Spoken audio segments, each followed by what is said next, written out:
Welcome back to the Parker's podcast. I'm Rose, and actually Francel's not here today, and so we have Christian from DHY Media Group, and we are broadcasting at the Lab Podcast Studio here in Punta Gorda. My podcast studio. Your podcast studio, yes. So I wanted to introduce you. You're obviously Christian Young, the Y in DHY Media Group. Yep. What got you started, and tell us a little bit about yourself. I worked at a print shop for a little while. By the way, I'm Christian. I run DHY Media Group here in Southwest Florida. And I got into this position really off of taking a half semester of Photoshop in high school. And it's funny because this was like my sophomore year in high school. So I took that class, didn't think anything of it. So like 6 years ago? 10-year reunions this year. So 12 years ago. Geez. Oh, my God. So, I took that class, didn't think anything of it. 17, 18, I'm starting to look for my first job. And, I applied to all these places, didn't get anything. And then my mom, she said that there's a print shop by us, and she said they were hiring. So I was like, okay, I'll go fill out an application. And so when I did, there's a little section on there that said, do you know Photoshop, blah, blah, blah, because they do graphic design there. So I was like, yeah, sure, anything to help me get the job. Yeah. Well, I get called in for an interview right after, and that was one of the first things they brought up, because nobody applying, had any experience with that stuff. So I had to kind of sell myself right there. And so I got the job, and then all of a sudden it was a lot of, I remember some of this from class, but not all of it. So I had to teach myself a lot on the go.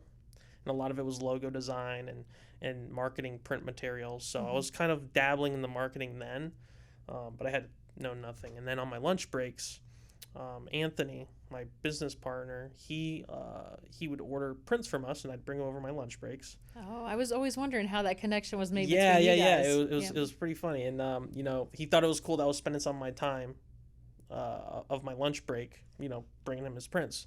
So third time around or so, he pulled me aside for a second and asked me if I wanted to help them take some photography at a music event that they were marketing. So I was like, yeah, sure, I'll do that. They paid me a couple $100. Pictures turned out not that bad. Let me borrow their camera and everything. And then the next month, hey, we got another one next month. So you want to do that one too? And I was like, yeah, sure. So I got to know them, and then over time, it got to a point where, Christian, we're hiring part-time now. So, if you're looking to move on from where you're at, we can provide something for you, a position. Oh, awesome. Mm-hmm. And I was at a point then at my current job where I was like, yeah, I'm kind of like at my ceiling with this place. I'm ready to look into something else. And I was going to community college at the time. And so I said, yeah, sure, why not? And that's when Anthony, kind of taught me everything I knew about marketing.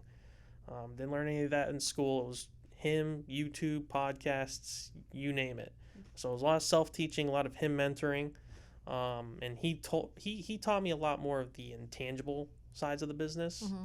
So, how important relationships were within business, and that was the first thing that stuck with me, because then I realized it's not so much what you have to offer, because there's a million other people that offer the same thing. Exactly. And it all comes down to, your character, how you treat people. And so that became top of mind for me. That was one of the first things I learned. And then over time, Anthony decided to move up north to North Carolina. And there was kind of a point there where, like, maybe you want to buy the company out from us. So we're in the process of that right now. So I'm purchasing the company, but they're still partners right now. I talk to them every day. They help me out with a lot of stuff.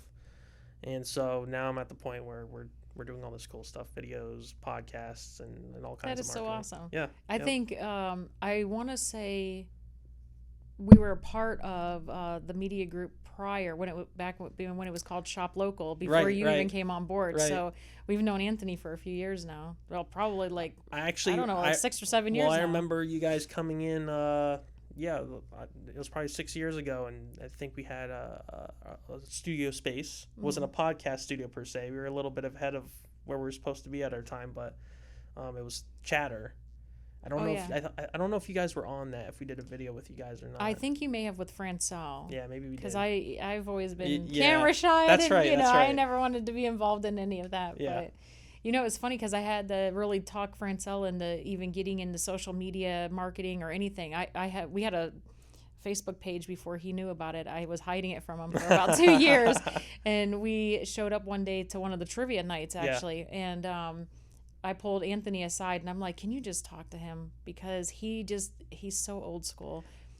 Yeah, well, and a lot of people still are like, apprehensive to social media and the whole marketing thing, because it's its own job almost. Oh, it is. For a lot of business owners who are trying to manage it on their own, and that's or why have we pay employees you. do it. Well, that's where we come into play. That's why we help out. Yeah. We do a lot of social media management, video production, radio commercials, TV streaming, TV commercials. I don't know if I already said that one, but no, I said radio. Mm-hmm. I'm a little bit of a goldfish sometimes. My memory. You do all the social media management. Yeah. Yeah, we do. We just it's really, and then obviously podcasts as well. Yeah, now. podcasts, and this is a studio we just opened up, and there's a lot of different aspects, and not all of it makes sense for a certain particular business. So it's a lot of we're kind of a la carte when it comes to working with small businesses, whether it's restaurants, car dealerships, AC companies, anyone. So, or like big, I don't know exactly what Fisherman's Village would be considered, but they're like a prime outlet almost. Oh yeah, So. exactly. So destinations, you could say, and Sunseeker's going to be opening up soon. That's another big one. So yeah. Yeah, awesome. Well, that's pretty cool. It's funny because we were kind of in this, before you came along, but we obviously really hit it off well. Yeah. So we've just kept it going. And it's sad that Anthony left because we really liked him, but he had to take his trip up to North Carolina and not come back. I know. And you took a trip. Yes. You were telling me that you got to tell me about it. I haven't heard it yet. I know. But you told me something happened on your trip or something, so I'm curious to hear about that. Outside of obviously all the social media stuff, we know Christian on a personal basis, and there's things that have happened that we've had to tell him about that's just hilarious. Oh yeah. And I'm sure sometimes you can hear his chuckles in the background when we're recording these podcasts. I'm always laughing back there. Yeah, I have to lower my volume sometimes. Because sometimes we forget about these stories, Yeah. And of course we were initially supposed to be getting back on our timeline, and that's not happening. And this past week we had a crazy turn of events. So last week we went to Ohio. We went up there, and it was actually, we just had to take a trailer back because we had borrowed it during the hurricane. I happened to be in Ohio during the hurricane, and my in-laws let me borrow their church's trailer to bring down a bunch of emergency supplies and stuff. Okay. So I had to get it back up to them because they needed it for the summer. Well, anyways, we get up there, and we normally take the route up 77. We go through the mountains. It's about 4 hours faster for us to go that way than just going 75. So you took the shortcut. We took the shortcut. That's how we normally go. And then on the way back, we have our niece right now, and we were stopping in Cincinnati to go visit her sisters. And so coming back, we were taking the long way home. And out of the blue on last Sunday, we get a call that a guy who claimed he was our brother, my brother, calls and says he's our brother and he's found us. Brother. Yeah, so the crazy thing is, my entire life I have known about him. I've known of him, I guess. I didn't know anything after my mom had him, she was 20 at the time, and her husband at the time went through some pretty hard circumstances, and they were forced to give him up for adoption when he was 2 months old. From that point, the city or the state, adoption agency, whoever, adopted him out and changed his name. So we had no way to find him because... that's what I was wondering. Yeah, so the adoption records were sealed, and so you guys had no idea where he was, what name he was going by, or anything? Nothing. I didn't even know if he was still alive. And it was funny because I swear, just like in the last recent months, I had been thinking about him, and I'm like, I'm wondering if he's still alive. And I knew he would be a few years older than me. And I'm just like, gosh, he's got to be, where would he be at now? Well, at the time, she surrendered him to a Salvation Army in Chattanooga, Tennessee. I guess he decided he grew up there. They adopted him locally. He grew up in Chattanooga, and it just happened to be on the way home going down 75. So I just asked him. So he called you while you were on this trip, just happened to be going by. Well, like, what are the chances? It's so mind-blowing how this whole thing even happened. How did he find you?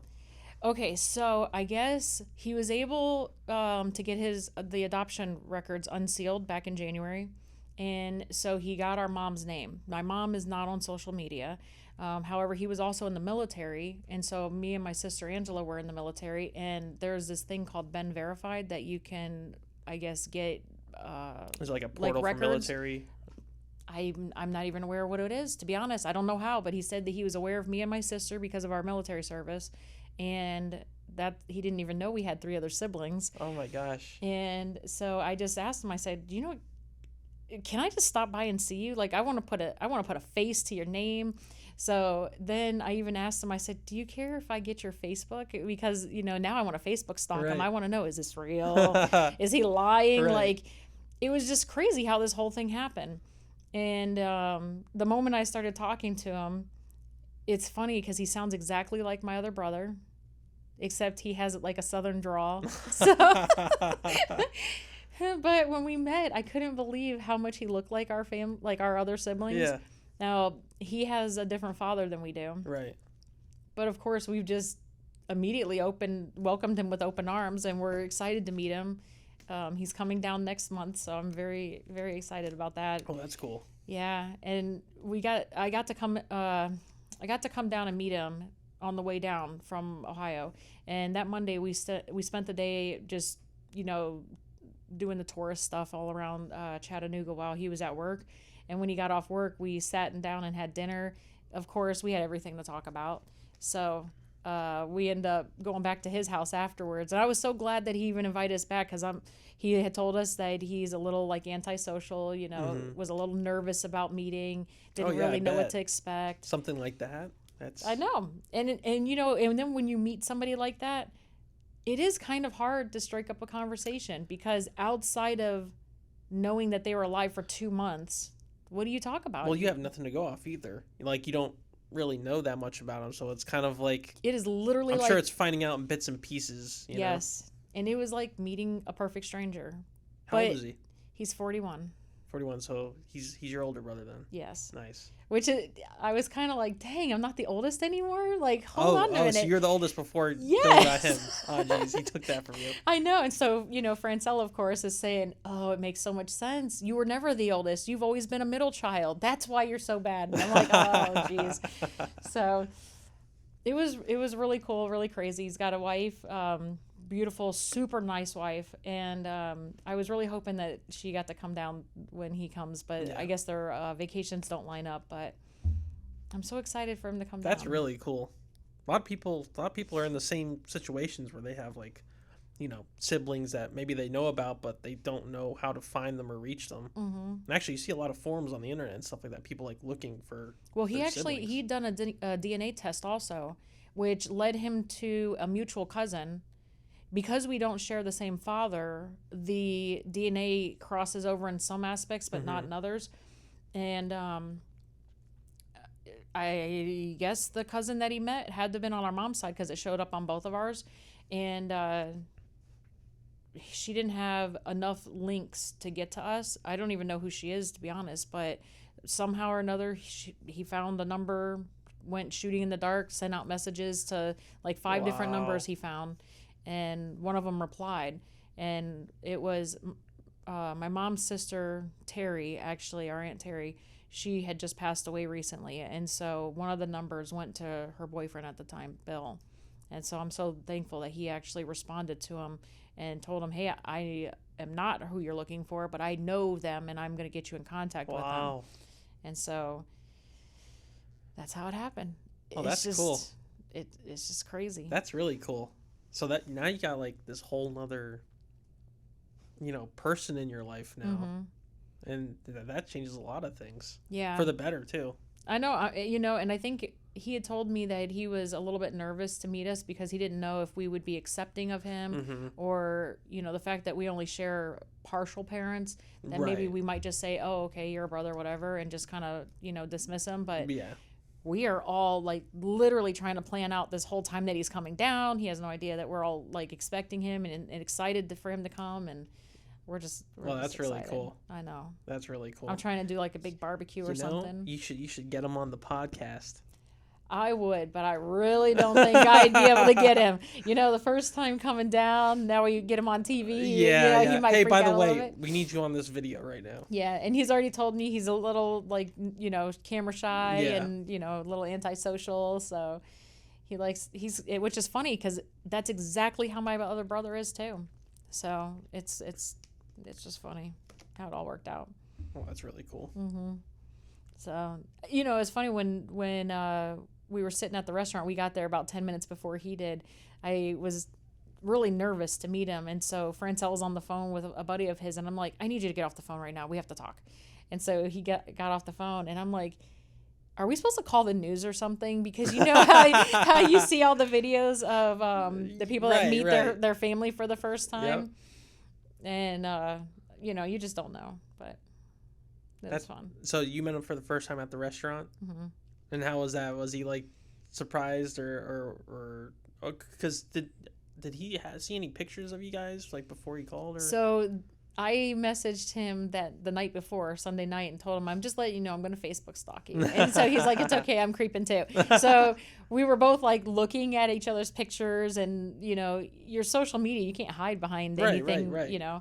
And so he was going through it, and we were just looking, and I don't know. I was just trying to figure out who he was, and wow, yeah, it's crazy. Maybe you can convince him to move to Florida, in his permanent staycation spot. He's never been here. He's never been to Florida. Well, that's cool. I know, and he gets to come down to one of the coolest places. Yeah, so. Yeah, we got a lot around here, so he'll have fun. I always hear people complaining about, there's nothing to do around here. About you're in Florida, you got plenty to do around here. And even if. Like, we take one night a month where me and Francel, we just kind of take off and go somewhere. Yep. We just go within driving distance, a couple hours, Exactly. There's so much. I mean, we're only 3 hours from the top of the Keys. You can go 3 hours in any direction and find something entertaining. I know. It's insane. I don't know how people get bored. I feel like the crime rate's low. We live in a really nice area. Yeah. We're coastline still, so... Especially Southwest Florida. Mm-hmm. I mean, I think it's a really good spot. And it's growing. I couldn't even imagine living anywhere else. Yeah, I know. I was born in New Jersey, and then our family moved around a lot. And most of our family's from up north, North Carolina, Rhode Island. So we were always visiting family or living up there because we did live in Massachusetts and Rhode Island at one point. And when we first moved to Florida, it was like night and day difference. Like, it's always cloudy and muggy up there. And then Florida, exactly sunny, palm trees. Yes. Oh, my gosh. That is hilarious. Yeah. Ohio's the same way. When you're coming up over the bridge, coming in, because you have to cross the Ohio River to get into Ohio, it's like sunny in Kentucky. But as soon as you look over the water, it's like there, you got all the gray clouds, and it's like, dang. Speaking of muggy, you see New York with all the fires? Oh, my gosh, yes. It was orange. That, it's crazy. But, I wonder if that's why. Did you see, actually, I don't think it affected the moon the same way down here. Because on the way home from Ohio, actually, the moon was the craziest color red. And I had to FaceTime Le'Veon, actually, and show him. And he's like, Mom, it's not like that here. He said it was white here. So I don't know. It was red. Maybe like the atmosphere. Red. I don't know. I don't know science. I know marketing. I don't know science either. I know accounting. But it was insane. Wow. That's cool. Mm-hmm. So your trip up, I mean, you got a nice surprise. Yeah, it was packed the whole time. I came home so exhausted. We ended up spending the night again because we spent so much time there that night. Mm-hmm. I don't think we left his house until after midnight or close to midnight, and then got a hotel, and then we just moseyed our way home the next day, and I was like on cloud 9, just I have a brother, That's really cool. Mm-hmm. Well, I guess with Florida and him coming down, he's coming down during hurricane season. Did you say next month? Mm-hmm. Okay. Yeah, we don't get our hurricanes probably till what, September-ish usually. I hope. Do you have any tips for people if there is a hurricane coming and they need to do something to prepare, whether it's in relation to air conditioning at all? Oh yeah. Well, it's kind of hard to prepare necessarily for air conditioning. I mean, at least obviously you'd want to have a maintenance done, but most people get those done right around now or previous to now in the spring and fall is the best time to get that done. But I don't know, just make sure after the hurricane, we've had a lot of people that's had like mulch and actual debris that's gotten stuck, and we're still getting calls. Just yesterday we had a call where there was like physical pieces of debris in their drain line. So I don't know if it just flooded up enough and just pushed it right in, but I cleared out my drain line because it was actually backed up, I don't know, a couple months ago. And when I was clearing it out, there was mulch in there. There was debris. There was stuff in there. And it's crazy. Yeah, I know. I don't know. I guess just that, and make sure their filters are clean. It's more maintenance related stuff. There's not a whole lot you can do. If a tree or something falls on your air conditioner outside, you're just kind of screwed. You know who to call if any of that happens. Yeah. God forbid. Cooling dynamics. But yeah, I don't know. Unfortunately, it's hard with the hurricanes because you never know. Thankfully, a tree missed our air conditioner. We had just replaced it in August, a month before the hurricane. Yep. And a tree fell down and fell on our well system, and so the well system held the tree up from hitting the air conditioner. Oh, geez. But well system didn't make it. But hurricanes are kind of like hard to gauge. Oh, I know. Like I don't know if it was it Irma? Irma was supposed to be really a bad one. That was 2017-ish. Maybe? No, that or was one. That after? I think that was 2020 or 2019. Oh, was it? Okay, yeah. Oh, you know what? It would have had to been like I think you might be right. Time is just flying. Well, anyway, that one, I remember it was like a Category 5 making landfall. We had our whole family cooped up in our house, shutters up, never lost electricity or internet, any of that the whole time. Minimal damage. Yeah. And it came like pretty much right through us too. So that one came Labor Day weekend because we were in Ohio actually again at the time. So you were up away from it. We were up away from, but our security cameras, we could see it because I can see the app from my phone. Yeah. And so we watched it as it was unfolding, and we didn't have any shutters or anything up because we weren't home. We weren't, Northport technically has never been hit by a hurricane until Ian came. Well, and Ian, that was the thing. It was like another 5, and I'm talking to my wife and like, should we go? Should we stay? Most family, everyone making the same decisions around here. Oh, yeah. And we've been through so many hurricanes where it's been like, I guess we could just ride it out, hang out at a house. And then, 3 o'clock in the afternoon rolls around and starts getting heavy and then heavier and then heavier. And this was like 8 hours straight of hurricane. Mm-hmm. And that was like the longest one we've ever been through either. And it was not even close to anything like we had before. The sounds. I think everyone was really basing what they were going to do during this hurricane based off what happened or what their experience was during Irma. Well, and that's because what we were. Irma was broadcast to be this catastrophic hurricane. We were going to be, 20 feet underwater and all this stuff with the storm surge and everything. And then we got nothing. We did lose our power during Irma, but we only lost it for 18 hours. Yeah, well, and now next time, when another one comes through, I mean, we're probably going to play it safe and just head on out because our whole city was underwater basically. It's crazy. We had I've got a video of Seth. He went outside because I guess mid-hurricane they all decided they were hungry and wanted to barbecue. And they had no electric in the house, but they had a generator, so they put it on the lanai. We have a pellet smoker. So they have a video of Seth going out with a helmet, pulling the pellet smoker around to the back of the house and into the lanai so that they could smoke some ribs or whatever they had. That's funny. I'm like, listen, if the tree can fall and smash the cars and smash our well system, for example, what makes you think a helmet is going to save you? Yeah, I know. Yeah, the helmet's just for show. Right? And of course, it was like a helmet from when he was a little kid. It was like a Mohawk dinosaur helmet or something. I'm like, oh my gosh. That's funny. My dad was driving through, our neighborhood was 3-4 feet underwater. Oh my gosh. And he was driving his truck just enough through the water, throwing grocery bags at us, just full of like supplies and stuff, because he couldn't quite reach us, so he had to like throw it into our front yard where we could catch it. So you guys just stayed there? You guys were just We were stranded? stuck there for like 4 days until it got low enough to where we could. It was still underwater, but it got low enough to where we could pull our Jeep out. And Did you guys have water in your house? No, luckily no. It got up the driveway pretty high. If it was another couple hours of that hurricane, I don't know. Maybe. That's kind of what happened with us. It came up quite a bit up up the driveway, and it ended up flooding Le'Veon's truck and then flooding our Suburban too. No. So we lost 2 cars, but jeez, cars are replaceable. Yep. That was just sad. That Suburban, man. That was our favorite car. Really? That was our family car. We took that thing everywhere. It was the most comfortable. It was huge, so you could fit everyone in it. Oh, jeez. Yeah, so we were sad to let that one go, but. Yeah, our cars, we got lucky because there's a massive, I don't know how tall, it was just a massive tree in our side yard.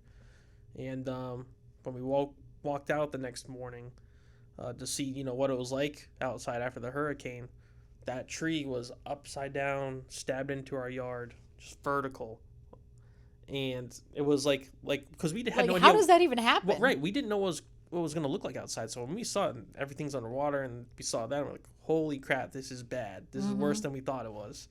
And I looked at the cars, looked left, the tree, you could see half of the tree snapped on the side yard, and it went over our cars that were in the driveway. So the wind was strong enough to lift this tree up in the air and impale it into our front yard over the cars. I didn't know that was even a thing, but in our backyard, even today, we still have a huge branch of a pine tree. When the pine tree fell on the backside of our house, we had 3 trees that actually crunched down on it, but one of the pine trees that fell, one of the branches went straight into the ground, and we cannot get it out. It's probably this big around. Yeah. And this big for anyone watching.